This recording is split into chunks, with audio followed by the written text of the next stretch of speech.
आज हम लोग स्टार्ट कर रहे हैं एक नया चैप्टर। चैप्टर 9 है inner product spaces. Actually vector spaces आपने पढ़ लिया है। अब वेक्टर स्पेस में एक ऑपरेशन लगाते हैं और उसी को फिर हम लोग इनर प्रोडक्ट कह देते हैं। जैसे कि इनर प्रोडक्ट के बारे में हम पहले भी बता दें आपको। देखिए, मैं एक बार इंट्रोडक्शन देते हैं पहले। पहले आप लोगों ने वेक्टर्स पढ़े हुए हैं।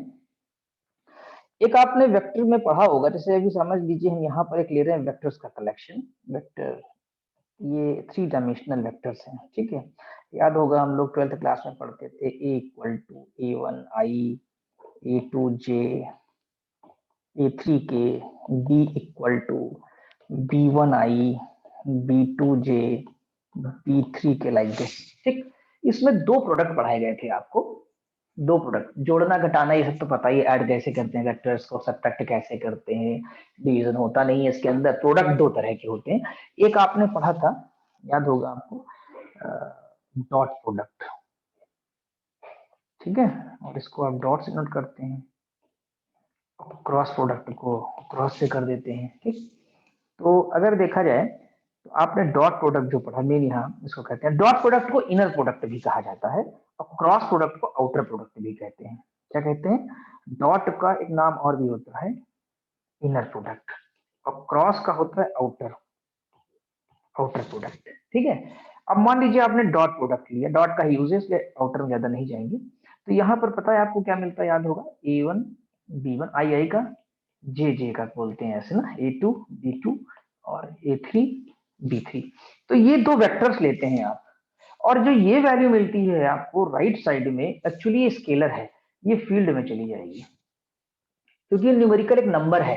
अगर हम मान लीजिए कोई 2 वेक्टर्स ले भी लेते हैं एग्जांपल के तौर पे, मान लीजिए 2i plus 3j plus 4k लिया, अब b is equal to I minus J plus K लिया, और आपसे बोलें कि a डॉट b निकालिए, तो आपका आएगा 2 माइनस 3 प्लस 4, ये हो गया 6 माइनस 3 इज इक्वल टू 3। तो ये स्केलर है, इसीलिए हम इस डॉट को कह सकते हैं कि डॉट एक ऑपरेशन जो है, ये एक फंक्शन भी कह सकते हैं इसको।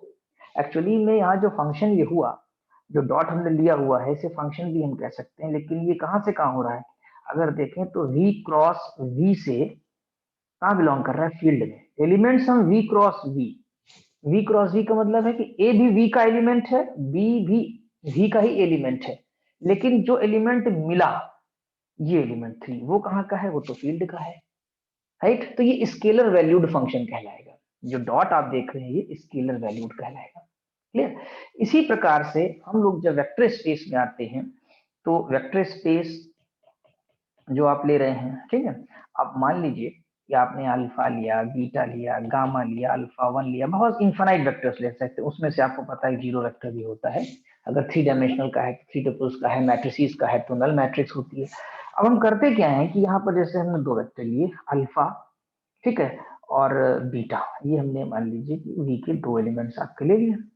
और सपोज करिए कि अल्फा आपके पास जो है थोड़ी देर के लिए x1 y1 और नहीं, x1 ना लीजिए, आप जैसे लेते थे x1 x2 और x3 ले लीजिए, राइट। और बीटा आप जैसे ले रहे हैं 3 टपल्स में y1 y2 और y3 ले रहे हैं, राइट। अब आपने क्या किया कि यहाँ पर एक प्रोडक्ट डिफाइन किया, जैसे ये लगा दिया डॉट, राइट। और आपने कहा कि ये x1 है, 2x1 है, y1 है, प्रोडक्ट दिखा दिया, और प्लस x2 है, y2 है, माइनस x3 है, या 2x3 y3, कुछ भी डिफाइन कर सकते हैं यहाँ पर। अभी फिलहाल हम कर रहे हैं डिफाइन। तो अब हम एक बात बताएं आपको, जी अल्फा डॉट लगाया है, तो वेक्टर में हम लोग डॉट के बजाय एक ऐसे लाइन खींचेंगे प्रोडक्ट के लिए, ठीक। इस तरह से एक सिंबल आता है। क्लियर? अच्छा, अब ये जो एलिमेंट आया आपका राइट साइड में, जाहिर सी बात है, अगर आप इस ट्रिपल को ले रहे होते 101, इसको ले लीजिए -121, और एज पर लॉ लगाइए, अभी जो आपने लॉ डिफाइन किया, लॉ या रूल, जो इक्वेशन डिफाइन की है, that is scalar valued equation. अगर देखा जाए तो स्केलर वैल्यूड इक्वेशन है, और इसकी वैल्यू कितनी आएगी? देखिए 2 1 -1 प्लस x2 है 0, तो 0 हो जाना है, कोई दिक्कत नहीं। -2 1 और 1, तो आई थिंक ये आया -2 प्लस 0 -2, दैट मेक्स -4, ठीक। और ये एलिमेंट कहाँ का होगा? फील्ड का। तो ये जो इक्वेशन बनी थी, आपने जो डिफाइन की थी यहाँ पर, ये वाली जो इक्वेशन, तो ये न्यूमेरिकल वैल्यू प्रोवाइड कर रही है। This is called the numerical valued function, इसी को हम इनर प्रोडक्ट बोलेंगे, लेकिन इसे कुछ प्रॉपर्टीज को क्वालिफाई करना पड़ेगा। कौन सी प्रॉपर्टीज क्वालिफाई करेंगे जब हम इसको बोलेंगे कि ये इनर प्रोडक्ट है? और हम वेक्टर स्पेस को इनर प्रोडक्ट स्पेस कहेंगे कब? When we can define a inner product like this. ठीक, तो अब देखिए कब बोलेंगे। हमने आपको एग्जांपल के तौर पे एक आउटलाइन दे दिया है कि what we are going to study. ठीक, एक स्केलर वैल्यूड फंक्शन पढ़ने जा रहे हैं जिसमें अल्फा बीटा वेक्टर स्पेसेस से होंगे, ऑपरेट होने के बाद उस इक्वेशन के थ्रू वो चले जाएंगे कहां पर? फील्ड में। ठीक, अच्छा एक चीज यहाँ पर और हम पीछे बता दें आपको, जरा से स्टार्ट कर ही रहे हैं, तो ये देखिए एक बात जो हम लोगों ने यहाँ बनाई थी, एक नोटिस करिए, एक काम यहाँ कर सकते थे, sigma i is equal to 1 से लेकर के 3 तक और ए आई बी आई लिख सकते थे कि नहीं? ये एक्चुअली देखा जाए तो ये स्टैंडर्ड प्रोडक्ट है। कैसा है? जो आप 12th क्लास में पढ़ करके आए हैं यहाँ से यहाँ तक का प्रोडक्ट, ये स्टैंडर्ड इनर प्रोडक्ट भी कह सकते हैं वेक्टर्स के लिए। इसके अलावा जो हम डिफाइन करते हैं और उन्हें एग्जामिन करते हैं पूरा, ठीक है, वो कोई भी इक्वेशन हो सकती है, लेकिन उसमें हमें वो प्रॉपर्टीज को क्वालिफाई करना होगा एज पर डेफिनेशन। अब देखते हैं डेफिनेशन क्या है इसकी, ध्यान से समझिएगा, याद हो जाएगा। सबसे आसान चैप्टर है, बहुत ही स्कोरिंग है आपका ये। Let V be a vector space over field F of real numbers और कॉम्प्लेक्स नंबर्स। ठीक, रियल नंबर भी हो सकती है एंट्री आपकी, कॉम्प्लेक्स नंबर भी हो सकती है। An inner product on V is a numerical valued function। क्या लिखा हुआ है? numerical valued function which assigns to each ordered pair of vectors alpha beta। एक ऑर्डर में लेना होता है, बीटा अल्फा करेंगे तो बदल जाएगी वैल्यू। ठीक है, अब वो इक्वेशन डिपेंड करेगा in V, in V to scalar alpha product beta in F. अभी इसको हम प्रोडक्ट कह रहे हैं, बाद में इसी का नाम इनर प्रोडक्ट भी कहने लगेंगे। राइट, ये उसे पढ़ना चाहे तो अल्फा इनर प्रोडक्ट बीटा भी कह सकते हैं। एक बात ध्यान रखिएगा, बिल्कुल सीधी लाइन होनी चाहिए अल्फा इनर प्रोडक्ट बीटा की ये वाली। ठीक, कुछ स्टूडेंट्स इसको ऐसे लिख देते हैं, ये भी गलत है। कुछ लोग तिरछा लगा देते हैं, ऐसी भी गलत है। जो ऐसे कर देते हैं, ये भी रॉन्ग है। करेक्ट है कि एक सीधी सी लाइन खींची जाए। ठीक, इनफ सच दैट, अब इसमें क्या प्रॉपर्टी होनी चाहिए? Such that for every alpha beta gamma in V and c in F, c alpha plus beta product gamma is equal to c alpha product gamma plus beta product gamma होना चाहिए आपका। ये देखिए यहाँ ध्यान दीजिएगा, ये सी अल्फा जो लिखा है, सी अल्फा बीटा, ये सिंगल है, तब ये प्रोडक्ट गामा लगा है। ठीक, यहाँ पर आपको लग रहा होगा कि केवल बीटा के साथ, ऐसा नहीं है, वो पूरा कंबाइंड लिया जाएगा, वरना सी अल्फा कहाँ जाएगा? सी अल्फा कोई वैल्यू नहीं रहेगी। सी अल्फा जब बीटा से जुड़ जाता है तो एक नया वेक्टर बन जाता है। ठीक, इट मस्ट बी, यानी इसको खुल करके ऐसे होना चाहिए कि alpha product gamma plus beta product gamma, और प्रोडक्ट आपको डिफाइन रहेगा। ठीक है, इसको कहते हैं प्रॉपर्टी ऑफ लीनियरिटी। जो इक्वेशन आपको डिफाइन होगी, जो दी जाएगी, जैसे अभी हमने पीछे आपको इक्वेशन बताई थी आर्बिट्रेरी लेकर, उसी प्रकार से अगर कोई इक्वेशन डिफाइन की जाती है और वो इस प्रॉपर्टी को फॉलो करता है, यानी लेफ्ट हैंड साइड लेके राइट हैंड साइड डेवलप हो जाता है, तो हम बोलेंगे property of linearity satisfied for the given equation और द गिवन प्रोडक्ट। अब आप दो और ले लीजिए अल्फा बीटा, वही रिपीट कर रहे हैं। इन वी ऐसा होना चाहिए कि alpha product beta is equal to beta product gamma हो जाए, इक्वल होना चाहिए। जैसे आपने प्रॉपर्टी भी पढ़ी थी, याद होगा, a dot b is equal to b dot a, vectors में पढ़ रखा है आप लोगों ने। डॉट प्रोडक्ट जो है कम्यूटेटिव होता है, लेकिन ये बार क्यों लगा हुआ है इसके ऊपर? ये प्रॉपर्टी ऑफ कॉन्जुगेट सिमेट्री कहलाती है। अगर रियल की बात करेंगे तो बार नहीं लगेगा, उस समय आप इसको ओमिट कर सकते हैं, क्योंकि रियल नंबर की प्रॉपर्टी ये होती है कि अगर कोई नंबर सी हमारा रियल है तो c bar is equal to c आ जाएगा। ठीक है, रियल की ये प्रॉपर्टी है। Z bar is equal to z अगर आ जाए तो इसका मतलब उसका इमेजिनरी पार्ट जीरो है। तो इसे प्रॉपर्टी ऑफ कॉन्जुगेट सिमेट्री कहते हैं, ये भी क्वालिफाई होनी चाहिए। ठीक, और alpha inner product alpha must be positive greater than zero for alpha non zero vector. ठीक, पॉजिटिव होना चाहिए, और जीरो अलाउड है, जीरो हो सकता है, लेकिन तब उस स्थिति में अल्फा क्या होना चाहिए? जीरो होना चाहिए। अल्फा प्रोडक्ट अल्फा निगेटिव नहीं हो सकता दो का, जैसे कि आप रियल नंबर से पढ़ते हैं कि जैसे कि दो नंबर्स मल्टीप्लाई जैसे कर रहे हैं ना आपको, तो निगेटिव निगेटिव ही पॉजिटिव ही आ जाता है आपका। ठीक, तो यहाँ पर है प्रॉपर्टी ऑफ नॉन निगेटिविटी, जब स्क्वायर कर देंगे तो फिर वो ग्रेटर देन जीरो या जीरो होगा। रियल नंबर भी होता है, कोई नंबर स्क्वायर लिया आपने तो उसका कभी नेगेटिव नहीं आता है, that is called the property of negativity. फिर से ऊपर पढ़ लीजिए, an inner product on V is numerical valued function which assigns to each ordered pair of vector space alpha beta in a vector space V to scalar alpha product beta in V such that, ऐसा होना चाहिए। और अगर qualify कर लेगा तो हम बोलेंगे कि given product is an inner product, right. अच्छा, अब इनर प्रोडक्ट स्पेसेस में जैसे आपको डिफाइन हुआ, a vector space VF with a specified inner product is called an inner product space। specified inner product में जो आपको इक्वेशन गिवन होगी तो उसको इनर प्रोडक्ट स्पेस कहेंगे हम लोग। अगर कॉम्प्लेक्स का है तो यूनिटरी स्पेस कह देते हैं, और नहीं तो यूक्लिडियन स्पेस भी कहा जाता है उसको, ठीक। तो आई थिंक ये डेफिनेशन तो आपको पूरा समझ में आई गई है किस तरीके से हम डिफाइन करेंगे इसको। अब हम लोग एग्जाम्पल 1 सॉल्व करेंगे और एक इक्वेशन दी हुई है उसे चेक करना है कि इनर प्रोडक्ट है कि नहीं, और है भी तो फिर ये एक डिफाइन कर देते हैं स्टैंडर्ड इनर प्रोडक्ट से। एग्जाम्पल 1 में है, show that for alpha n tuples लिए हैं, बीटा भी एन टपल्स लिए हैं, R n the equation this. ये एक्चुअली इक्वेशन अगर आप देखें ध्यान से तो ये इक्वेशन है क्या, देखिए ओपन करके, ये x1 y1 है प्लस x2 y2 है और लास्ट में xn yn, इसी को तो सिग्मा फॉर्म में लिख दिया। अभी आपको याद होगा हमने यहाँ पर 3 टपल्स के लिए लिखा था जो आपने 12th क्लास में पढ़ रखा है। 12th क्लास में आपने जो पढ़ा था ये a1 b1 a2 b2 a3 b3 का, ठीक है। तो यहाँ x1 y1 x2 y2 x3 y3 हो गया है और इसको हमें चेक करना है इनर प्रोडक्ट ऑन, ये शो करना है, बल्कि शो ही करना है, चेक भी नहीं करना है, इनर प्रोडक्ट ऑन आर।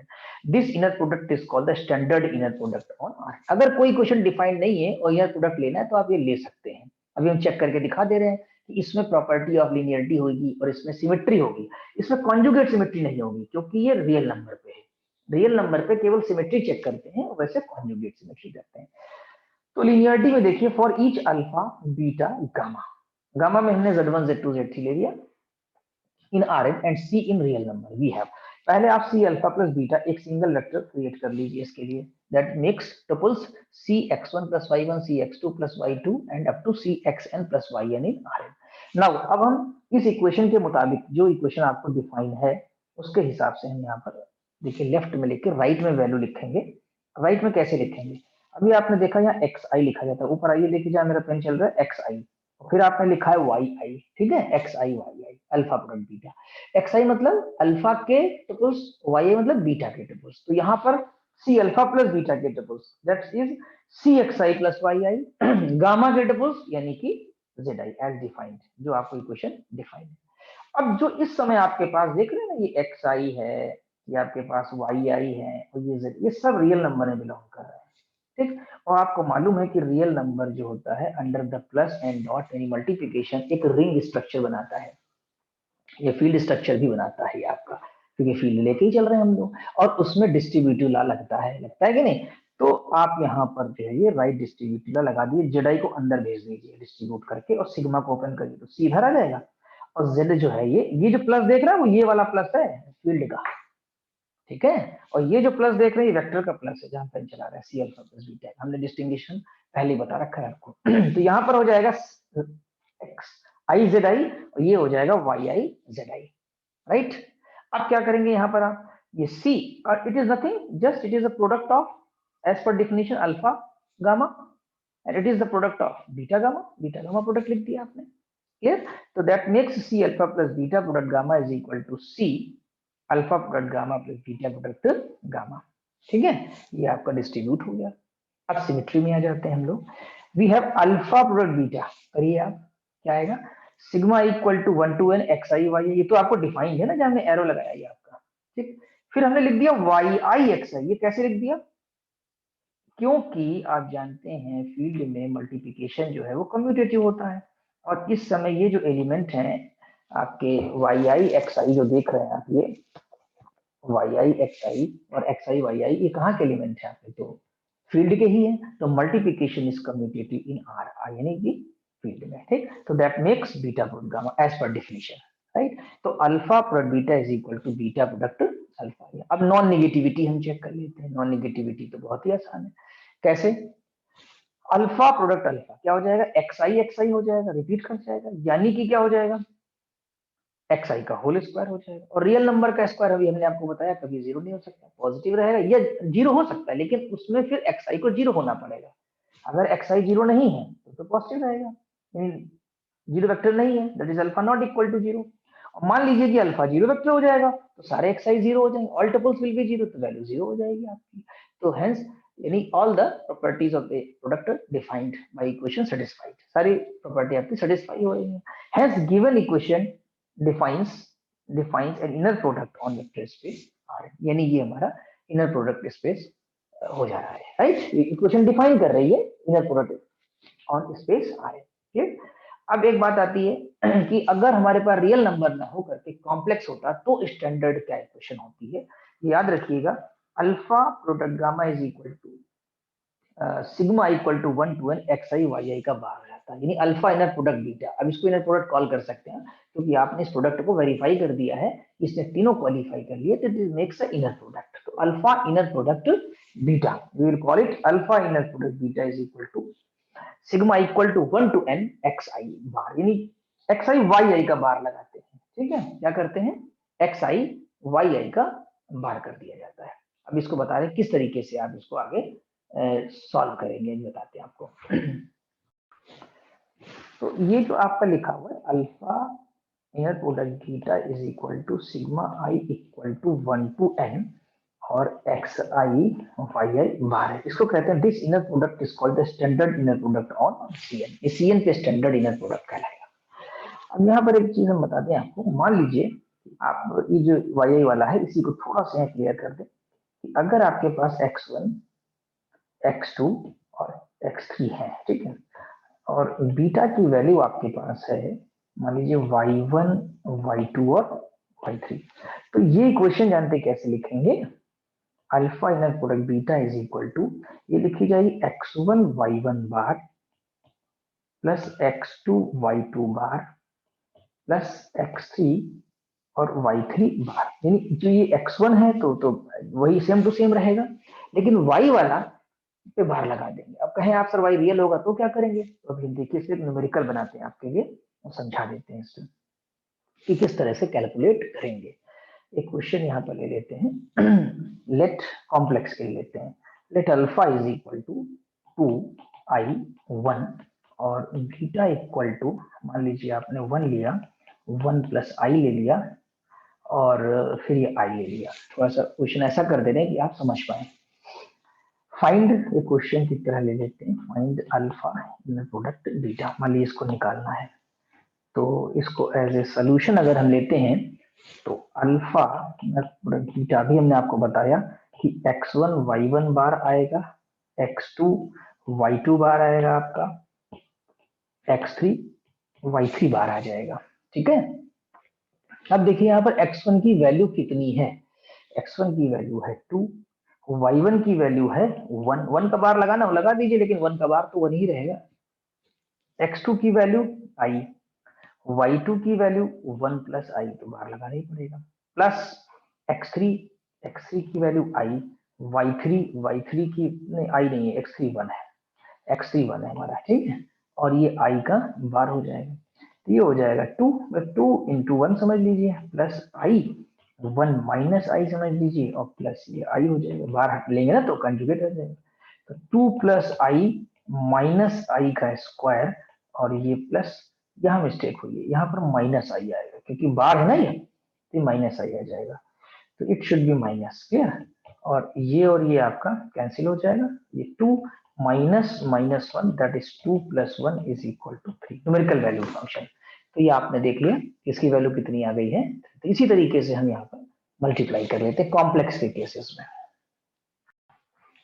अब हम लोग एक क्वेश्चन डिस्कस कर लेते हैं इसी कॉम्प्लेक्स पर ही, और दूसरा ये क्वेश्चन ले रहे हैं कि if alpha equal to 1 minus 1 i and beta is equal to i x 0 and alpha inner product beta is equal to 1, ठीक है, ये डिफाइन है आपको यहाँ पर, फाइंड वैल्यू ऑफ एक्स, अब आपको एक्स की वैल्यू निकालनी है, तो देखिए यहाँ पर सोल्यूशन कि given alpha inner product beta 1 है, और आप यूज कर सकते हैं alpha inner product beta, complex का केस है क्योंकि इसमें आई देखिए आपको मिल रहा है यहाँ पर, दो जगह आई है, x1 y1 बार प्लस x2 y2 बार प्लस x3 y3 बार। अब वैल्यू पुट करना शुरू करिए, तो x1 यहाँ पर देखिए वैल्यू कितनी है 1, और y1 की वैल्यू, y1 तो i है यहाँ पर, y1 i है तो i का बार लगा दिया, ठीक है, इसी तरह x2 की वैल्यू रखी, y2 का बार कर दिया, y2 यहाँ पर x है, और इसके बाद x3 रखा वो i है, और y3 की वैल्यू 0 है, ठीक। अब ये 1 है, i बार हो जाएगा माइनस i, और ये माइनस एक्स बार हो जाएगा और ये 0 हो जाएगा, इसकी वैल्यू पूरी 0 हो जाएगी, ठीक है, ये 1 हो गया। और इसके बाद ये minus i minus x equal to 1, तो इसको आप इधर शिफ्ट कर दीजिए, इसको इधर ले आइए, क्लियर। तो ये -1 माइनस आई और फिर होल बार लगा दीजिए, क्योंकि ये एक्स बार है तो होल बार लगाने से ये फ्री हो जाएगा, तो ये एक्स हो जाएगा, -1 माइनस आई का बार हो जाएगा, दिस इज योर आंसर। तो ये प्रोसीजर है, ये आपको सीखना है, आगे बहुत काम आएगा अभी कैलकुलेशन करने में। अब हम लोग डिस्कस करेंगे एग्जाम्पल नंबर 2। इसमें भी कोई इक्वेशन देखिए दी हुई है और इसमें पूछा जा रहा है कि इनर प्रोडक्ट है ये, show for alpha beta equation, this is product, अभी ये प्रोडक्ट ही है, x1 y1 minus x2 y2 minus x1 y2 plus 4x2 y2 defines an inner product on this। तो ये डिफाइन कब करेगा, जब ये 4 प्रॉपर्टीज को क्वालिफाई करेगा। लीनियरिटी, देखिए आपने अल्फा लिया, 2 टुपल्स पे है, ये अल्फा भी 2 टुपल है, बीटा भी R2 का है, इसलिए आपका जो गामा लेंगे उसमें 2 टुपल्स ही लेंगे, तो अल्फा लिया, बीटा लिया, gamma, c in real number R. अब लीनियरिटी के लिए c alpha plus beta create कर लिया आपने vector c alpha plus beta. अब देखिए थोड़ा यहाँ ध्यान देना है आपको कि कैसे प्रोडक्ट डिफाइन है, ठीक। x1 y1 यानी कि दोनों के पहले टुपल, ठीक। तो इसमें गामा जो है आपके पास, अगर गामा देखा जाए तो वो है Z1 और Z2, और सी अल्फा प्लस बीटा का जो पहला टुपल है वो सी x1 प्लस y1, और गामा का जो पहला टुपल है वो है Z1, ठीक आ गया। फिर आपके पास इक्वेशन में आइए -x2y1, ध्यान देंगे x2 माने second tuple of c alpha plus beta, that is c x2 plus y2, y1 है यानी गामा का पहला Z1 आ जाएगा। फिर आ रहा थर्ड टर्म इसका आएगा -x1 y2, x1 का मतलब हुआ सी अल्फा प्लस बीटा का पहला टुपल सी x1 प्लस y1, ठीक। y2 का मतलब हुआ कि गामा का सेकंड यानी Z2 आ जाएगा, right, plus 4 times of x2 y2 यानी सी अल्फा प्लस बीटा का second tuple that is c x2 plus y2, और गामा का सेकंड टुपल यानी Z2 और 4 टाइम्स ये आ जाएगा, ये प्रोडक्ट आ गया। अब कुछ ऐसा मैनेज करिए कि लीनियरिटी की प्रॉपर्टी आ जाएगी। सी आपने कॉमन ले लिया पहले बार, ये एक्चुअली मल्टीप्लाई करने के बाद डिस्ट्रीब्यूटिव ला, Z1 को अंदर मल्टीप्लाई करिए, इसमें Z1 अंदर ब्रैकेट में मल्टीप्लाई करिए, इसमें Z2 मल्टीप्लाई करिए, इसमें भी Z2 मल्टीप्लाई करिए, सब में मल्टीप्लाई कर देंगे, राइट से आप डिस्ट्रीब्यूटिव लगा देंगे। सी वाले सब कॉमन ले लीजिए, फर्स्ट टर्म में सी है सबका कॉमन ले लिया, और जो बिना सी के सेकंड टर्म वाले उनको ब्रैकेट में रख दिया। अल्टीमेटली आप ऑब्जर्व करिए इनको, तो जो डिफाइन इक्वेशन है ना, इक्वेशन नंबर 1 अगर मान ले, इक्वेशन नंबर 1 जो डिफाइन है आपकी, तो वही तो आ रहा है, अल्फा प्रोडक्ट गामा और बीटा प्रोडक्ट गामा, पहले सी आपने कॉमन ले रखा है, तो प्रॉपर्टी ऑफ लीनियरिटी सेटिस्फाइड। कुछ नहीं है, समझना है और राइटिंग करनी है आपको, कोई भी इक्वेशन होगी आप चेक कर सकते हैं। हाँ, अगर ऐसा ना होता तो हम कहते हैं फेल हो रहा है, यानी लीनियरिटी की प्रॉपर्टी सेटिस्फाई नहीं हो रही है, ठीक। अब आते हैं सिमेट्री में, चेक कर लेते हैं। अल्फा ले लिया, बीटा लिया, सिमेट्री इसलिए कि रियल है, नहीं तो कॉन्जुगेट सिमेट्री चेक करते हैं। We have alpha product beta, जो आपको गिवन है वही लिख देंगे, ये तो आपको गिवन ही है। अब एक काम करेंगे बीटा का अल्फा के साथ, तो बस क्या है कि जहां x1 है वहां y1 हो जाएगा, जहां x1 है, क्योंकि अभी बीटा हुआ है ना, beta gamma, as per definition पहले x1 y1 था, तो अब की बात बीटा पहले आ गया, अल्फा बाद में आया है, तो ट्रिपल्स का इंटरचेंज हो गया, समझ लीजिए। तो ट्रिपल्स का इंटरचेंज कर लीजिए, x1 की जगह y1, y1 की जगह x1, x2 की जगह y2, y1 की जगह x1, x1 y2 है तो y1 x2, 4x2 y2 है तो 4y2 x2। यहाँ पर एक बात और नोटिस करिए, जहां मैं लाइन ड्रॉ कर रहा हूँ, यहाँ पर एक्चुअली में प्रॉपर्टी ऑफ कम्यूटिविटी लगाई गई है। क्यों? y1 x1 को फिर से पलट कर लिख दिया गया x1 y1, x2 y2 x1 को फिर से लिख दिया गया x2 y1, ठीक। फिर यहाँ पर, तो यहाँ आप लिख सकते हैं प्रॉपर्टी ऑफ कम्यूटिविटी, या मल्टीप्लिकेशन इज कम्यूटेटिव, ऐसा भी लिख सकते हैं, multiplication is commutative in are, ठीक है, रियल नंबर में कम्यूटेटिव होता है। फिर आप देखिए वापस वहीं पहुंच गए अल्फा, तो लेकर क्या चले थे, बीटा प्रोडक्ट गामा और आ गए अल्फा गामा में यूजिंग, तो यानी कि alpha product beta is equal to beta product gamma, very easy. अब आते हैं नॉन नेगेटिविटी में, किस तरह से, for alpha equal to x1 x2 in alpha ले, अल्फा प्रोडक्ट अल्फा, अभी आपने ऊपर देखा x1 y1, यहाँ पर y1 भी x1 ही है, और y2 यहाँ पर देखा जाए तो y1 x1 हो गया है और y2 x2 हो गया, तो जो गिवन इक्वेशन है ना, तो जहां जहां y1 है वहां x1 रख दीजिए, जहां जहां y2 वहां x2 रख दीजिए, because beta equal to alpha हो गया यहाँ पर, राइट। तो it will make x1 square x2 y1 minus x1 y2 minus 4x की पावर 2। इसको एक परफेक्ट स्क्वायर में कन्वर्ट कर लिया गया। ये x1 स्क्वायर है और ये आपके पास 4x2 है, ठीक है, और ये 2 टाइम्स है यहाँ पर, क्लियर। तो इसको परफेक्ट स्क्वायर में कन्वर्ट किया गया। ये कैलकुलेशन मुझे लग रहा है थोड़ा सा, देखिए +4 है, +4x2y2 है। मैंने जूम करके देख लिया इसको। हाँ, यहाँ कुछ माइनस का मिस्टेक लग रहा है, इट शुड बी +4x2y2, ठीक है, ध्यान दीजिएगा, ठीक, +4x2y2 और एक x2 स्क्वायर आपने इसका यूज कर लिया 4x2 स्क्वायर का। जब आप कर लेंगे तो it will make the perfect square of x1 square minus x2 square, ठीक है, क्योंकि यहाँ पर आपके पास 4x2 स्क्वायर है तो एक x2 स्क्वायर इस स्क्वायर में चला जाएगा, तो ये होल स्क्वायर बन गया x1 माइनस x2 का। और 3x2 स्क्वायर ये पॉजिटिव है, इसका मतलब है सब पॉजिटिव होगा अगर x1 x2 जीरो नहीं होते हैं तो। हाँ, अगर दोनों जीरो हो जाए, यानी जीरो वेक्टर हो जाए, तो वैल्यू फिर कितनी हो जाएगी, फिर तो आपकी ये वैल्यू जीरो हो जाएगी। तो has given equation defines an inner product on R2। क्यों? क्योंकि सारे की सारी कंडीशंस उसकी इनर प्रोडक्ट की क्वालिफाई कर रहा है आपका ये। तो ये भी समझ में आ गया होगा। अब हम लोग डिस्कस करेंगे एग्जाम्पल 3। एग्जाम्पल 3 तो बहुत ही आसान है कि लेट दिस, ये सिंबल बना दिया कि ये एक्चुअली वन क्या है कि लाइन जैसी खींची होनी चाहिए यहाँ पर, this is a straight line, ठीक। This be standard inner product, मतलब ये सिंबल जो है स्टैंडर्ड इनर प्रोडक्ट का है। क्वेश्चन में दिया है let alpha equal to 1 two beta is equal to -1 if gamma is a vector, gamma पता नहीं है मुझे लग रहा है, निकालना पड़ेगा, gamma is a vector such that, दिया है अल्फा प्रोडक्ट गामा या अल्फा इनर प्रोडक्ट गामा -1 है और बीटा इनर प्रोडक्ट गामा जो है वो वर्टिकल लाइन ड्रॉ करिएगा, ठीक है, 3 है, फाइंड गामा, गामा निकालना है, ठीक है, ये चीज। और अभी हम लोग इसको आगे डिस्कस करेंगे। यहाँ पर भी एक वर्टिकल लाइन रॉन्ग है थोड़ा सा सेकंड वाले केस में, सेकंड क्वेश्चन बाद में पढ़ेंगे, पहले गामा निकाल लेते हैं हम लोग। यहाँ दो कंडीशन दी है। अभी हमने आपको एक एग्जाम्पल 1 कंडीशन वाला कराया था जिसमें आपने एक्स की वैल्यू निकाली थी, शुरुआत में देखा होगा अभी बीच में था। तो देखिए for alpha equal to x1 x2 beta equal to y1 y2 r2 standard inner product is defined by, जो स्टैंडर्ड प्रोडक्ट डिफाइन करते हैं वो x1 y1 plus x2 y2 से करते हैं, से बाहर नहीं आएगा, ठीक है।